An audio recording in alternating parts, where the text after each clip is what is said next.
ओम श्री महालक्ष्मी नमो नमः। ओम श्री महालक्ष्मी नमो नमः। श्री महालक्ष्मी महात्म्य व्रतकथा पूजाविधी। ही पूजा मार्गशीर्ष महिन्याच्या गुरुवारी करावी। पूजा साधी संपन्न करावी आणि ही व्रतकथा वाचावी आणि घरातल्यांनी सर्वांनी ऐकावी। याने घरामध्ये सुखसंपदा येते। सुखशांती व ऐश्वर मिळवण्यासाठी श्री महालक्ष्मीची कहाणी भक्तिभावाने वाचावी। त्याचा लाभ नक्की होऊन लक्ष्मी मातेची कृपा होईल। ओम श्री महालक्ष्मी नमो नमः। या महालक्ष्मी मंत्राचा 108 वेळा जप करावा। त्यामुळे घरामध्ये सुखशांती ऐश्वर मिळते। मनोभावे भक्तिभावाने पूजा करावी। ओम श्री लक्ष्मी देवी नमः। श्री महालक्ष्मी प्रसन्न। श्री महालक्ष्मी व्रताची कथा। श्री लक्ष्मीची कृपा आपल्यावर व्हावी। तिने आपल्या घरात सतत वास करावा। पैसा, शांती, समाधान घरात नांदावे। ओम श्री महालक्ष्मी नमो नमः। ओम श्री महालक्ष्मी नमो नमः म्हणून श्री महालक्ष्मीचे व्रत करतात। हे व्रत केल्याने मनातल्या सर्व इच्छा पूर्ण होतात। श्री महालक्ष्मीचे अनेक नावे, अनेक रूपे आहेत।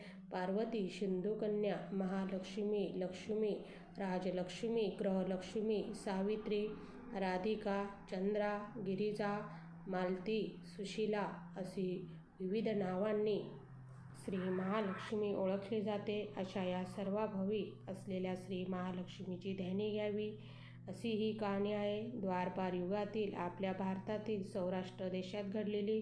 तेथे एक राजा राज्य करीत होता। त्याचे नाव भद्रश्रवा। तो शूर होता, दयाळू होता आणि प्रजादक्ष होता। 4 वेद, 6 शास्त्रे, 18 पुराणे,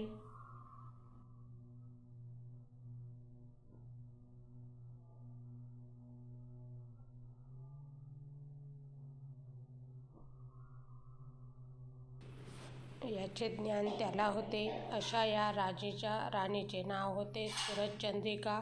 राणी रूपाने सुंदर होती, सुलक्षी होती आणि पतिनिष्ठ होती। त्यांना एकूण 8 अपत्य होते, 7 पुत्र आणि त्याच्यानंतर झालेली एक कन्या। राजा राणीने कन्येचे नाव शांबाला ठेवले होते।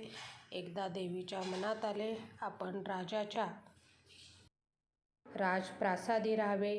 त्याने राजा आणखी सुखी होईल, प्रजेलाही तो आणखी सुख देईल। गरिबाकडे राहिले तर सगळ्या संपत्तीचा तो एकटाच उपभोग घेईल। म्हणून देवीने एका म्हातारीचे रूप घेतले, फाटकी वस्त्र न्याली, आधारासाठी हातात काठी घेतली आणि काठी टेकत टेकत ती राणीच्या महालाची दाराशी आली। तिने म्हातारीला विचारले, कोण ग बाई तू? कुठून आलीस? काय काम काढलंस? तुझं नाव काय? गाव काय? काय हवं तुला? म्हातारीचे रूप घेतली श्री महालक्ष्मी म्हणाली, माझं नाव कमलाबाई, द्वारकेला राहते मी। तुझ्या राणीला भेटायला आले, कुठे आहे ती? दासी म्हणाली, राणीसाहेब महालात आहेत, त्यांना सांगायला गेले तर त्या माझ्यावर रागवतील, तुला त्या कशा भेटतील? तुझा अवतार पाहून त्या तुला हाकलून देतील, इथेच थोडा वेळ आडोशाला थांब। म्हातारीला राग आला, ती संतापून म्हणाली, तुझी राणी गेल्या जन्मी एका वैश्याची पत्नी होती। तो वैश्य फार गरीब होता। त्यावरून त्या दोघांची नेहमी भांडणे होत, तिला मारहाण करी। या त्रासाला कंटाळून एक दिवस ती घर सोडून गेली आणि जंगलात उपाशी तापासी भटकू लागली। तिची ती अवस्था पाहून मला तिची दया आली। मी तिला ऐश्वर्य, सुख आणि संपत्ती देणाऱ्या श्री महालक्ष्मी व्रताची माहिती सांगितली। त्याप्रमाणे तिने ते व्रत केले। तिच्या व्रताने महालक्ष्मी प्रसन्न झाली। तिचे दारिद्र्य संपले, तिचे घर संपत्ती समृद्धीने भरले, तिच्या जीवनात आनंद भरला। मृत्यूनंतर लक्ष्मी व्रत केल्यामुळे ती दोघे पती पत्नी लक्ष्मी लोकात वैभवात राहिली। या जन्मी त्यांचा जन्म राजकुळात झाला आहे। देवीच्या कृपेने ती आता राणीपदावर बसली आहे, पण लक्ष्मी व्रताचा तिला आता विसर पडला आहे। त्याचीच आठवण करून देण्यासाठी मी इथं आली आहे। म्हातारीचे बोलणे ऐकून दासीच्या मनात जिज्ञासा निर्माण झाली। तिने म्हातारीला पाणी दिले, नमस्कार केला आणि म्हणाली, मला सांगाल ते व्रत मी करीन। ते नेमाने उतणार नाही, मातणार नाही, घेतला वसा टाकणार नाही. म्हातारीने दाशीला लक्ष्मी व्रताची माहिती सांगितली. मग ती उठली व काठी टेकीत निघणार. तेवढ्यात राणी तरातरा महालातून बाहेर आली. फाटक्या वस्त्रातील म्हातारीला पाहताच ती संतापली आणि उर्मटपणे म्हणाली, कोण गो तू थेरडे इथे? कशाला आलीस? जा इथून. तिने पुढे होऊन म्हातारीला घालून दिले. ती म्हातारी म्हणजे प्रत्यक्ष महालक्ष्मीच होती हे राणीला कळले नाही. राणीचा तो उर्मटपणा पाहून महालक्ष्मीने तिथे न थांबता स्वस्थानी जाण्याचे ठरवले. राणीचा महाल सोडून म्हातारी निघाली. तोच एक मुलगी लगबगीने बाहेर आली. ती मुलगी होती राजकन्या श्यामबाला. तिने येऊन म्हातारीला नमस्कार केला आणि कळवळून म्हणाली, आजी रागवू नका, माझी आई चुकली, तिच्यासाठी मला क्षमा करा, मी तुमच्या पाया पडते. राजकन्येचे ते बोलणे ऐकून श्री महालक्ष्मीला तिची दया आली. तिने श्यामबालाला लक्ष्मी व्रताची माहिती सांगितली. तो दिवस मार्गशीर्ष महिन्यातला पहिला गुरुवार होता. पुढे त्या दासीने लक्ष्मी व्रत केले.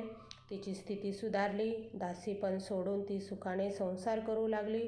राजकन्या श्यामबालानेही भक्तिभावाने सांगितल्याप्रमाणे लक्ष्मी व्रत केले. सगळे नियम धर्म पाळून दर गुरुवारी तिने ते व्रत केले. शेवटच्या गुरुवारी उद्यापन केले. लवकरच श्यामबालाचा विवाह सिद्धेश्वर नावाच्या राजाच्या मालाधर नावाच्या राजपुत्राशी झाला. तिला राजवैभव मिळाले. लक्ष्मी व्रताच्या प्रभावाने तिचा संसार सुखासमाधानात चालू लागला. पण इकडे भद्रश्रवा व राणी चंद्रिका यांचे हळूहळू वाईट दिवस दिसायला लागले. त्यांचे राज्य गेले. त्यांचे सगळे वैभव ऐश्वर्य लयाला गेले. चंद्रिका राणी होती ती स्थिती आता बदलली. अन्न पाण्यालाही ती महाग झाली. भद्रश्रवाला फार वाईट वाटे, पण तो तरी काय करणार. एक एक दिवस चिंतेने उगत होता तसाच मावळत होता. एक दिवस भद्रश्रवाला वाटले मुलीकडे जावे, तिला पाहावे आणि 4-8 दिवस तिच्याकडे राहावे. त्याप्रमाणे तो जावयाच्या राज्यात आला. चालून चालून तो खूप दमला होता, म्हणून थोडा वेळ विश्रांती घेण्यासाठी तो एका नदीच्या काठी बसला. राणीची दासी नदीवर येत होती. तिने भद्रश्रवाला ओळखले. दासी धावत महालात गेली. राजाला बातमी सांगितली. श्यामबालालाही ते समजले. श्यामबाला आणि मालाधराने रथ पाठवून भद्रश्रवाला मोठा मानसन्मानाने राजवाड्यात आणले आणि त्याचा आदर सत्कार केला. काही दिवस जावयाचा आणि मुलीचा पाहुणचार घेत भद्रश्रवा राजवाड्यात राहिला. आता परत जायचे विचार त्याच्या मनात घोळू लागले.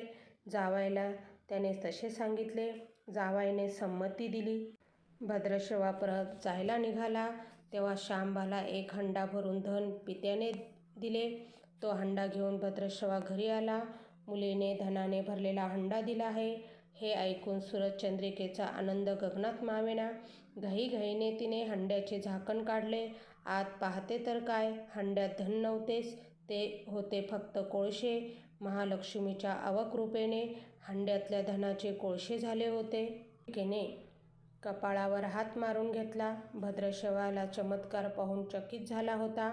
दुःखाचे दिवस संपत नव्हते. दारिद्र्याचे भोग सुटत नव्हते. सुरचंद्रिकेला एक एक दिवस काढताना जीव मेटाकुटीला येत होता. एक दिवस सुरचंद्रिकेच्या मनातही लेकीला भेटण्याची इच्छा निर्माण झाली. त्याप्रमाणे ती लेकीच्या घरी जाण्यासाठी निघाली. तो दिवस मार्गशीर्ष महिन्यातला शेवटचा गुरुवार होता. सुरचंद्रिका लेकीच्या घरी पोचली तेव्हा श्यामबाला व्रताचे उद्यापन करीत होती. श्यामबालेने आईकडूनही महालक्ष्मी व्रत करून घेतले. 4 दिवस मुलीकडे राहून सुरचंद्रिका परत आपल्या गावात आली. लक्ष्मी व्रत केल्यामुळे काही दिवसातच त्यांना त्यांचे पूर्वीचे वैभव परत मिळाले.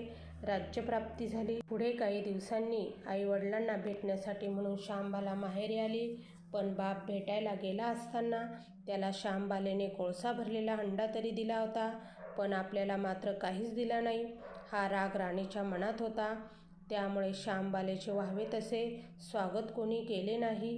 राणीने एक प्रकारे तिचा अपमानच केला होता. पण श्यामबालेला आईचा राग आला नाही. ती पुन्हा आपल्या घरी जाण्यासाठी निघाली. निघताना तिने पूर्वी बापाला दिलेला हंडा परत घेतला, त्यात मीठ भरले व तो हंडा घेऊन ती आपल्या सासरी आली. स्वगृही आल्यावर मालाधाराने श्यामबालाला विचारले, माहेराहून काय आणलं? श्यामबालेने बरोबर आणलेल्या हंड्याकडे बोट दाखवले. मालाधाराने झाकण काढून आत पाहिले तर हंड्यात मिठाचे खडे. मालाधाराने चकित होऊन पत्नीला विचारले, हे काय? या मिठाचा काय उपयोग? श्यामबाला म्हणाली, थोडं थांबा म्हणजे कळेलच. त्या दिवशी श्यामबालेने कुठल्याच पदार्थात मीठ घातले नाही. सगळे पदार्थ अळणी. मालाधार जेवायला बसल्यावर तिने त्याला सगळे पदार्थ वाढले. सगळे जेवण त्याला अळणी लागले. मग श्यामबाल्याने पानात थोडे मीठ घातले. अन्न पदार्थात ते मिसळताच अन्नाला चव आले. हा मिठाचा उपयोग. श्यामबाला पतीला म्हणाले. मालाधारालाही तिचे म्हणणे पटले. थोडक्यात जे कोणी महालक्ष्मी व्रत श्रद्धेने करतात, मनोभावे करतील, त्यांना श्री महालक्ष्मी प्रसन्न होऊन त्यांच्यावर तिची कृपा होईल. पण श्रीमंती आल्यावर सुद्धा माणसाने उतू नये, मातू नये. नित्यनेमाने श्री महालक्ष्मी व्रत करावे. देवीचे मनन चिंतन करावे, म्हणजे देवी सदैव तुमच्या पाठीशी उभी राहील, तुमची मनोकामना पूर्ण करील. महालक्ष्मीची ही कथा कहाणी गुरुवारची सुफळ संपूर्ण. ओम महालक्ष्मी नमः. ओम शांती शांती शांती.